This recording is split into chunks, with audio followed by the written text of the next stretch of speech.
Good evening. Today I have Coach Lance Helton with the Jeff Davis Yellow Jackets. Coach Helton is the head football coach.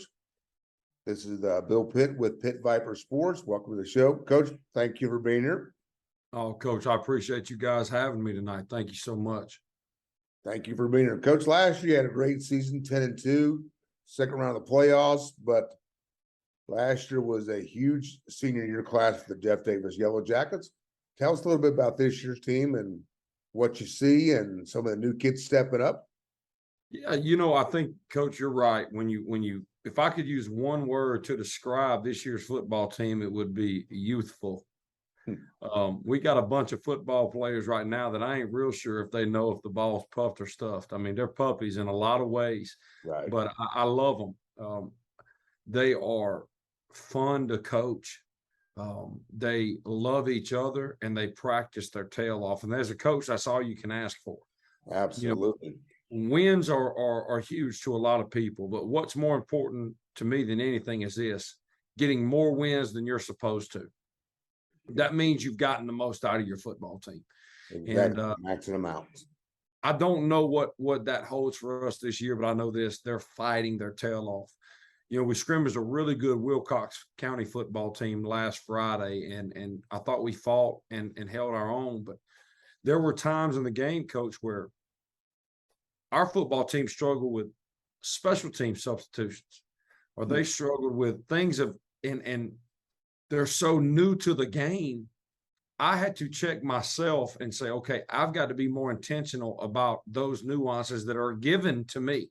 Right. And that is what has been fun with this team to coach. I get to focus and coach a lot of football. We've got high character, a lot of things of that nature where I'm not chasing knuckleheads around. We get to work on football, and it's been a pleasure to get to do that. That's awesome, Coach. Now, one of the things that's been a hallmark of your program is you're kind of old school in the fact that your offense is punch them in the mouth, going to run the ball, and you're not going to deviate. Has that been an issue establishing a program with today's concept of let's basketball and grass thing? That's a great question. That's a football man's question right there, right? Yes, in some ways it has. I think number one, I think there are pockets in the United States and pockets in Georgia where blue collar still matters in athletics. And I was super blessed and lucky to land in one of those pockets. And we've beat our head against the wall a little bit, but I think the number one thing that helps with that, Coach, is some success. And praise God, we've been able to have a little bit. We hadn't done a whole lot here, but I've been proud of what we've been able to accomplish. And our kids now in year 6 of our program, it's just an expectation. Do we have some bucking? Yes, we do. Mm-hmm. But the fact of the matter is, this is my opinion, Coach, if you want my honest opinion. Absolutely. I think it all works. I think the spread football works. I think the wishbone football works. I prefer and love the wing T offense. Here's why. Great offenses have adjustments and answers. So to me, it's not as important about what you originally do. It's about what you can find the answers in. And for me, my comfort level, and I think that the personnel fit of the wing T here has worked well. And to be honest with you, man, I just love to coach it. It's the only thing I've ever coached in. And I just love it with all my heart. I want to keep it going. And it don't necessarily hurt my feelings that nobody else runs it anymore. Well, someone does, because I remember hearing someone say the exact same thing in the clinic. You might know him. His name is Coach Roger Holmes. I do. Talk about how adjustments are so much easier in the wing team, and just give him a couple series and he can find your weak spot. Yeah, I know that you worked with Roger Holmes, and I did. I imagine that was probably talked about many times in Sunday meetings. Well, my goodness, man, I can tell you, and this is a Roger Holmes plug. So here's what I can tell you: I played for Brady Hoke in college, Ball State University, and I played for Rick Tomlin in high school, and I played at Valdosta State when I transferred. And I don't mean any disrespect to so many great ones. Roger Holmes is the best football coach I know. He can do it. And I cherish my time with him. And I guess you could say I drank his Kool-Aid all those years ago, and I still like the way it tastes. But I owe a lot to him, and I agree with him wholeheartedly. That kind of gets me to my next question with you, coaches. One of the things I've talked to other coaches about, and growing up as an old coach now, some of the influences you had that helped shape you as a coach, helped shape you as a person in football. Who were some of the people you would really like to, give a shout out to and explain, their impact on you? Oh man, first and foremost for me, it's Rick Tumblin. I'm a Washington County Golden Hawk through and through. If it wasn't for him, and I mean no disrespect by this coach to anybody, but if it wasn't for him, I'd be in a chalk mine in Sandersville working. And he made a big kid who wasn't good at baseball feel really important.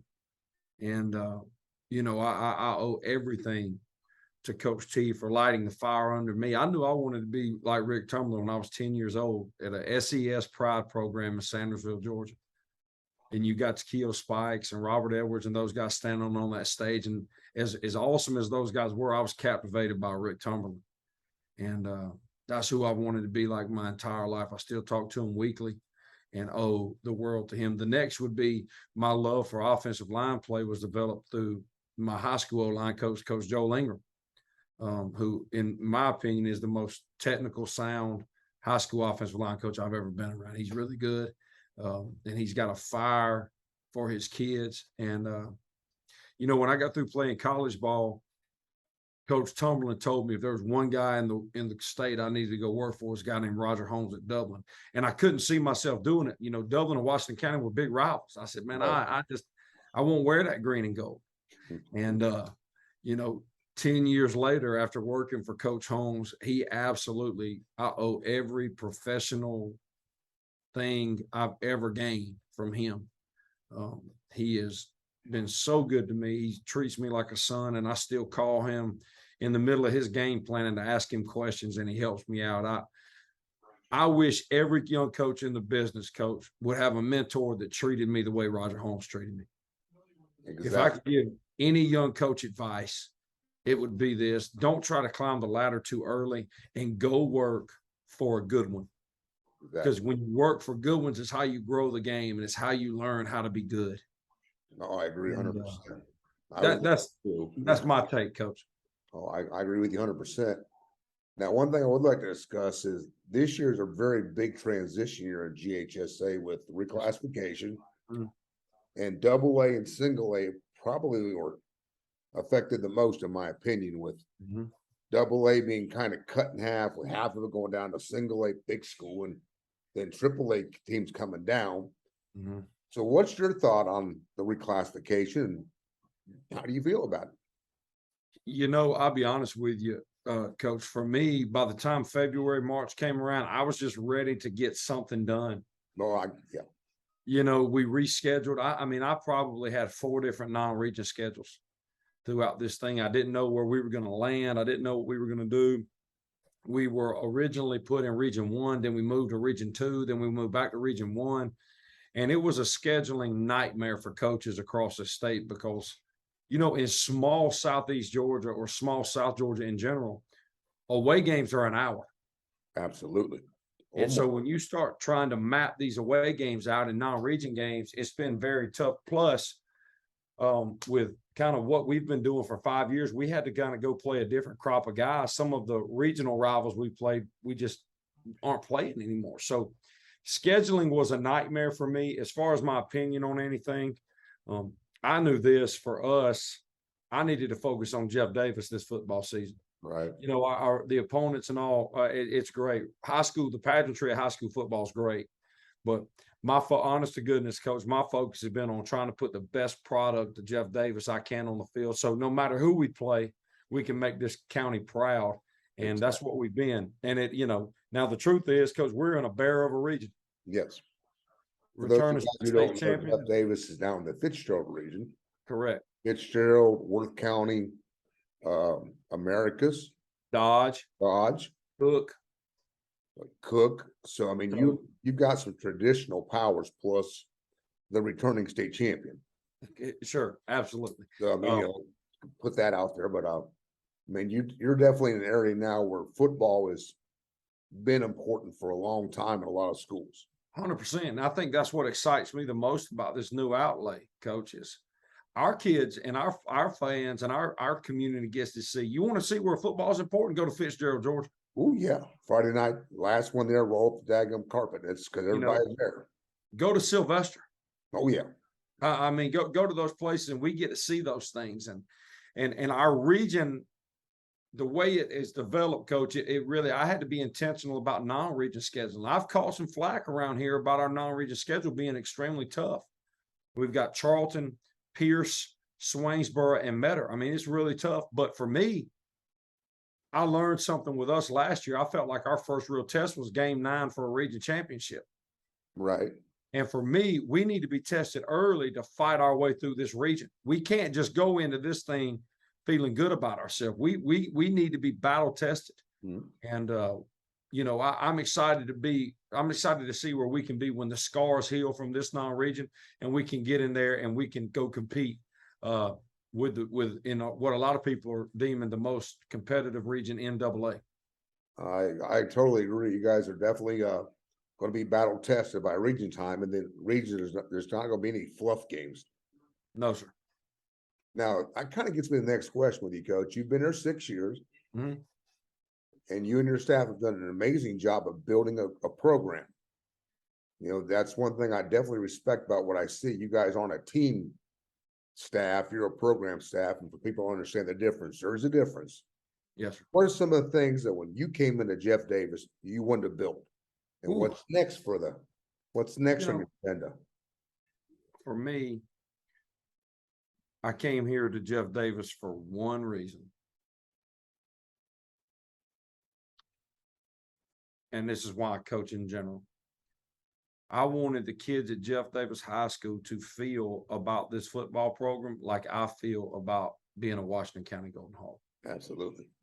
When I identify myself, being a Washington County Golden Hawk is in there. I mean, I'm proud of that. And I want kids to feel that way. And I've got enough in me, as a lot of people know, Coach. I got told not to take this job by a lot of people. But I got told to take it by one guy. His name was Roger Holmes. And it goes back to how indebted I am to him and how thankful I am for him. But I wanted to build things, traditions. At Dublin, when I was there, I can remember every Friday night before we went out, we'd interlock arms and we say a quote: if you think you're beaten, you are. If you think they're not, you don't. If you like to win but think you can't, it's almost certain you won't. If you think you lose, you lost, because out in the world you find things begin with a person's will. It's all in a state of mind. If you think you outclassed, you are. You got to think how to rise. You got to be sure of yourself before you can ever win the prize. Life's battles don't always go to the stronger, faster man, but sooner or later, the one who wins is the one who thinks he can. And I say that quote, I remember it from it's burned in my memory from all my years there. But that's a tradition that goes with every Dublin football player, and it has for 50 years. Walking down that hill. Walking down the hill into the Shamrock Bowl. In the Shamrock Bowl, listening after you win to Irish Eyes, all of those things. And that's why I love high school football. I love traditions. I love being a Washington County Golden Hawk. In the 2 biggest games of the year, you got to wear all black. Those sort of things. So for me, I wanted to instill some traditions in Jeff Davis football that can carry on past our time. Right. And that was number one, my main priority. Our stadium's named the Pinelands.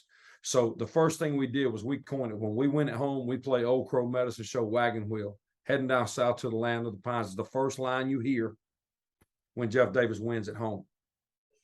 We wanted to instill some pride in our stadium. We hang our flags. We hang those navy and gold flags up on game day to let our whole county know that we're playing. We coined a phrase that has really taken off in this school system. When you're wearing navy, you're as good as gold.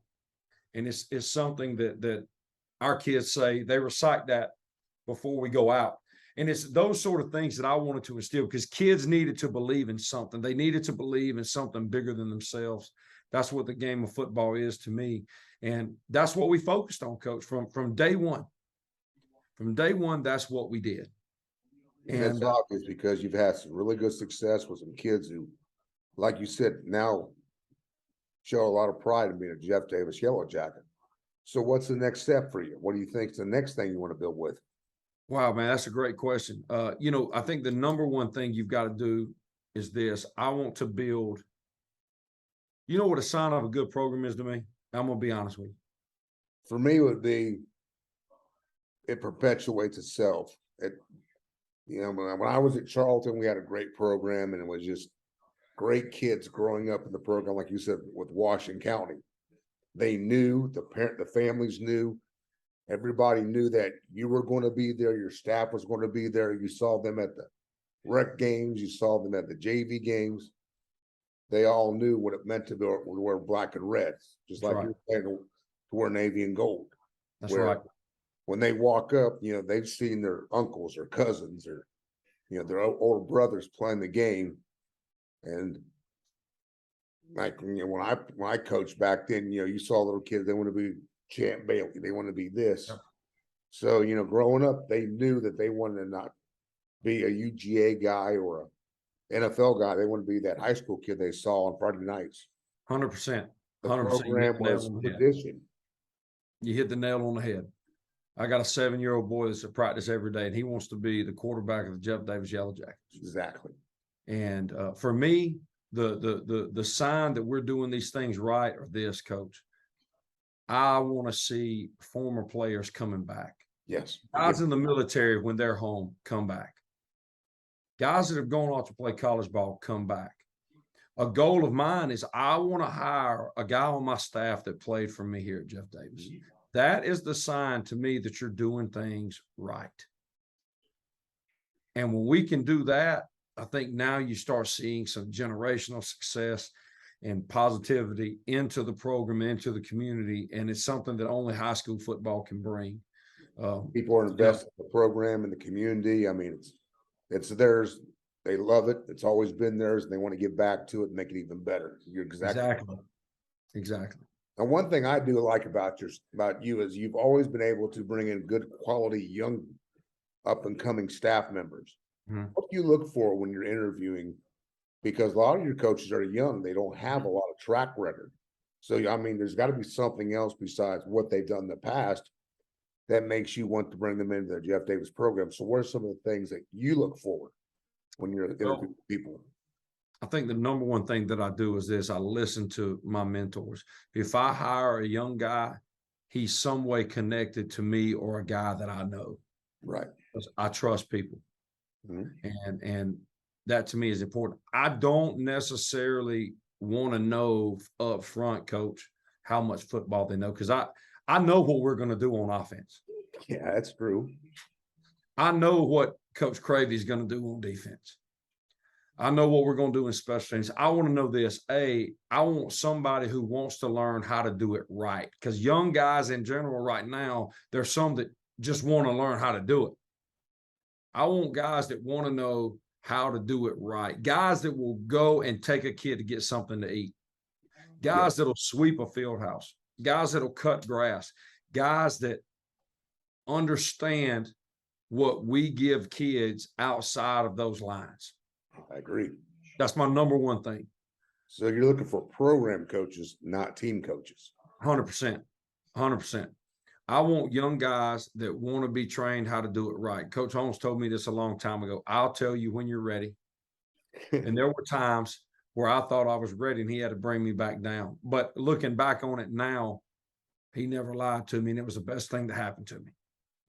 And I want to set coaches up for success. I have a passion for hiring young coaches. You do. You're right, Coach, because I want the guys that will carry this game after I'm done to do it right, to not cut corners, right, not be self-inflated, to care about kids first. And I also, look, guys that believe in running the football, that ain't a bad thing to find either. No, never. So looking at your staff right now, tell us a little bit about who you got on the staff now, what they do. And so, I mean, people get to know a little bit more about the Jeff Davis program. My assistant head coach has been with me from the very beginning. He's my right-hand man. His name is Brian Lawson. He played at Warner Robins High School, a traditional power, and he's a Georgia Southern guy as well. So, me, probably my biggest outside influence in coaching is Irk Russell. I think a lot of Coach Russell and what he stood for, and I try to study him in a lot of ways. So Coach Lawson is an Irk Russell guy. He's been with me from the beginning. He has put the same amount of sweat equity that I've put in this program. He loves it like I do, and he is invaluable to me. He's my right hand in every asset of the program. He and I coach our offensive line here together. My defensive coordinator is a veteran. His name is Jay Cravey. Coach Cravey. Now, he was a pickup last year too. He was pickup, yes. Great pickup as well. Great pickup. His dad is Buck Cravey. The stadium of Vidalia High School is named after his dad. Coach Cravey has been with us for a while now and does a great job. I basically give him that defensive side of the ball. Take care of it. Let's talk. Let's communicate. But I trust you. Right. Jay has been phenomenal. His defensive staff is a local guy named Tyler Williams, who coordinates our special teams and coaches outside linebackers. Tyler's coming up in the game. He's a guy that I've kind of groomed from. He was a middle school coach when I first got here, and he's grown through our ranks here. I'm really proud of him. We also have a new guy. Coach Will Johnson is coaching our defensive ends. He's our head basketball coach here. So I'm really excited about that sport integration within our school system. Our defensive backs coach was the assistant DB coach at Georgia Southern last year. His name's Reed Ford. He's a young, fiery guy that wants to do it right. His dad's a high school football coach, and he's been phenomenal in our weight room and working with us. And then our defensive staff is rounded out by a guy that you personally know, a guy named Tim Suttles, who came to us from Montgomery County. And he's another veteran, got some head coaching experience under his belt. And I like him being a smaller school guy because he understands the things that you've got to do to get done. He ain't afraid to get dirty and make our program better. Offensively, our offensive coordinator is a guy named Austin Oliver. Austin has been with me since he got out of college. And he is a guy, he's got a very, very bright future in this game. He's very likable. He's personable. He's a great mentor with kids, and he can coach the fire out of those quarterbacks and fullbacks. Done a great job for us. Our running backs coach is actually a guy that played for me here, a young guy named Connor Ray that has been phenomenal for us. He's green. He's wet behind the ears. We had a coach leave us pretty late in the summer. So Connor had to step up into the fire and has done a great job, man. He's done a great job.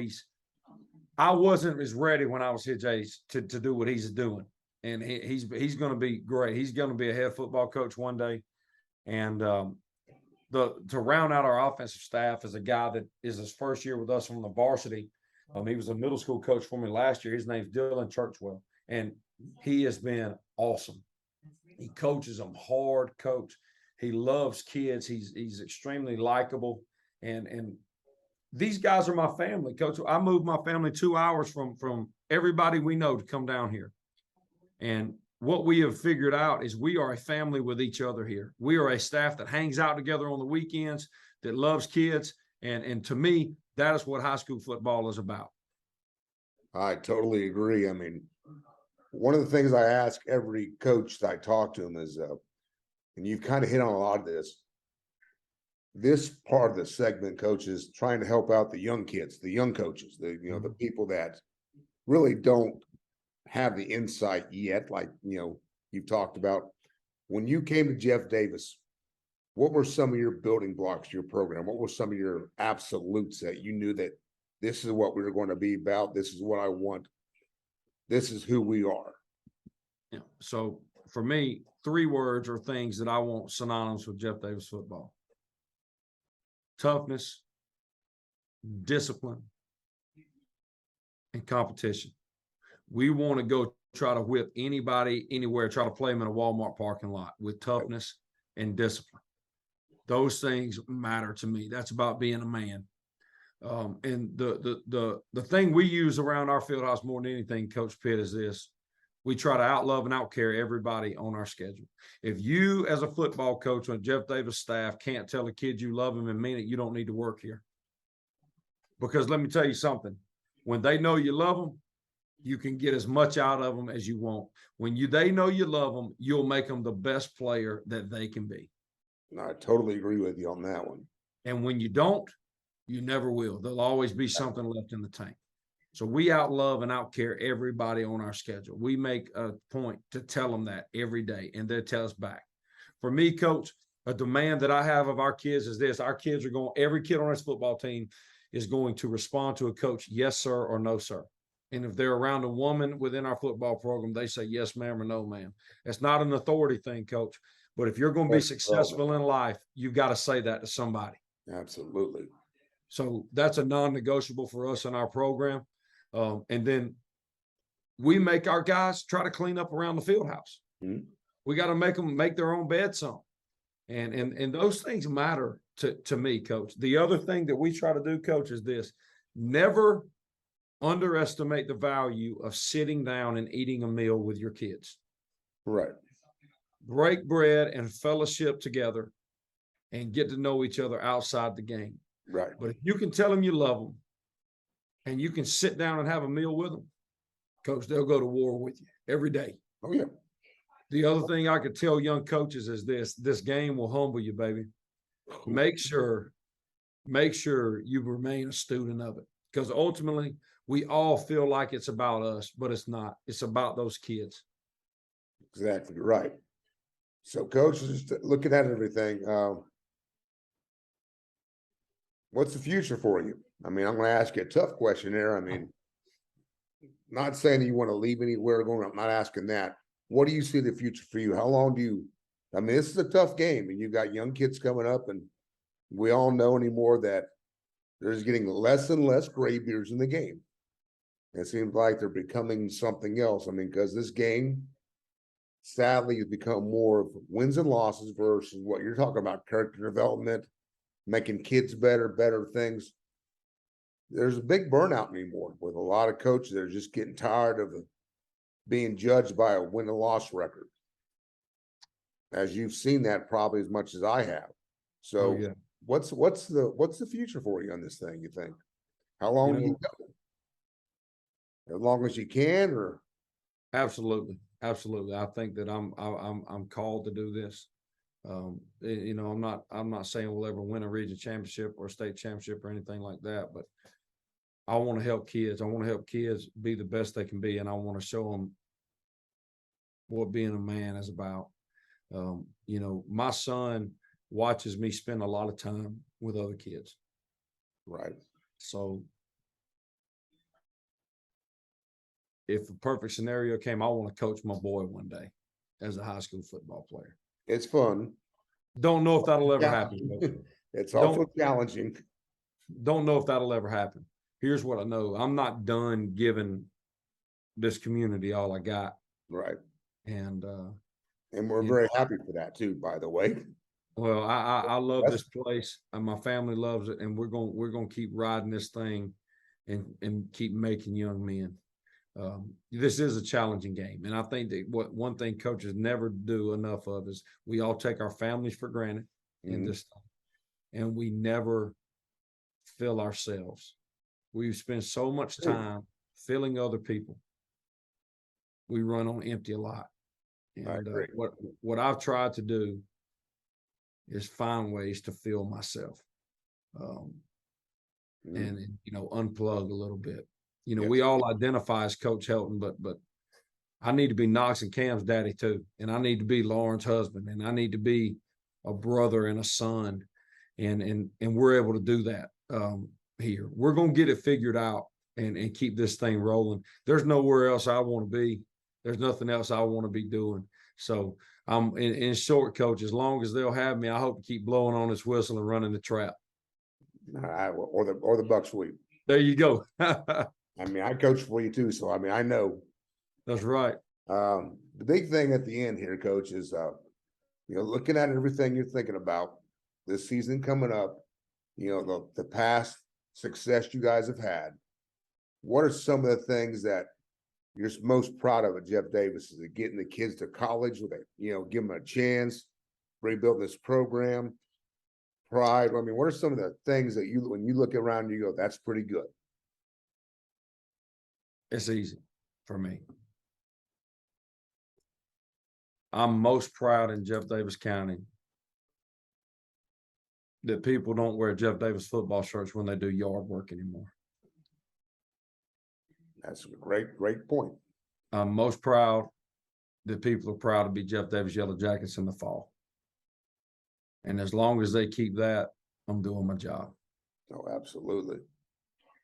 Well, Coach, this season's coming up on you this week. I know it's a big, important week, and you got a long journey ahead this year. And like you said, a young team that will grow each week.